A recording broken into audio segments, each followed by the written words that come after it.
जी पहाड़ी प्रोग्राम चनारा दी चैनल में मेज़बान शबनम शाद और तमाम सुनने वाले जितने भी असां दे सामीन उन्होंने को खुश आमदीद आखसां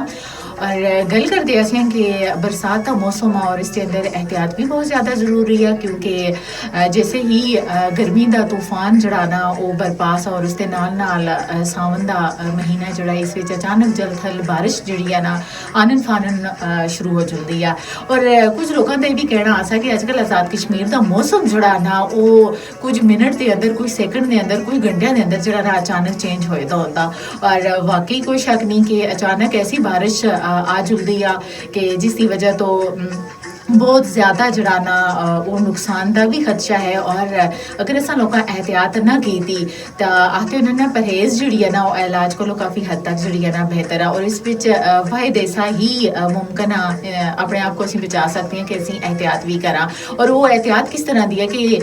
सावन का महीना अचानक नदी नालियां के अंदर तुगयानी भी आ सकती है और कोशिश करनी है कि दरियावां को असी जोड़े लोग फोटोग्राफी के बहुत ज़्यादा शौकीन होने और उन्होंने कोशिश होती है कि असी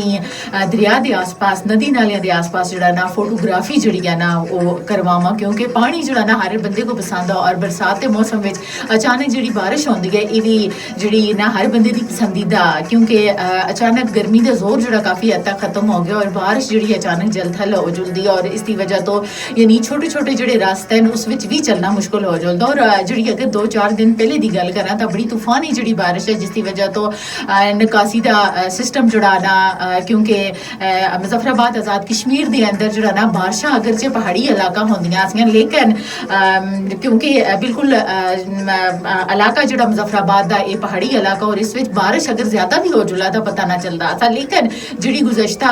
कुछ दिन तो बारिश जी स्टार्ट हुई थी उसकी वजह तो बहुत ज्यादा जड़ा ना सड़कों के किनारे जोड़े निकासी का सिस्टम हो वो भी ब्लॉक हो जुलता क्योंकि अगर नालियां यानी थोड़ी कम तंग बनी हुई लेकिन बारिश इतनी ज्यादा हुई है कि वो सारा पानी जो आसान उस सड़कों के ऊपर और पैदल चलने वास्ते लोग जोड़े चलने वाले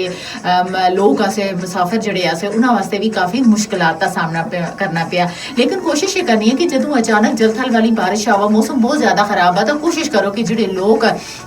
रस्ते में किसी किनारे तक किसी दुकान में किसी साइड एरिया तक जोड़े ना वो खड़े हो जाने जब तक कि बारिश खत्म ना होगा तो सफर जड़ा ना तुसा नहीं करना ये इस चीज़ की बहुत ज़्यादा एहतियात जरूरी है और इसके नाल नाल नदी नालियां के आस पास जितने लोग रहने वाले हैं उन्होंने वास्ते भी एहतियात है कि वो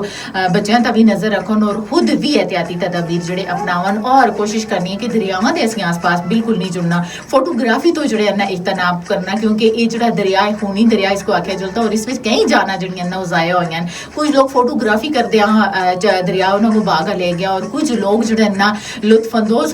पानियों में होंदे होने आहिस्ता आहिस्ता कदम बढ़ाए उन्होंने लोगों की भी जान चली गई बरसात का मौसम अचानक किसी पीछे पहाड़ी इलाके के अंदर भी अगर बारिश हो जुला तो बरसात नदी नाले फौरन जड़े ना वो बड़ी तेजी नाल आ जुलदन और दरिया के बहाव का पता नहीं होता और जान जा सकती है लिहाजा जी एहतियात ही जी है ना वो वाहिद इलाज है और सुनो FM 89.4 की फ्रिक्वेंसी का पहाड़ी प्रोग्राम सुन रहे हो चनारा दी छा कल एक नए मौजू नाल तुसां दी खिदमत दोबारा हाजिर हो अपना बहुत सारा ख्याल रखो और मेज़बान शबनम को इजाजत दो अल्लाह दे हवाले।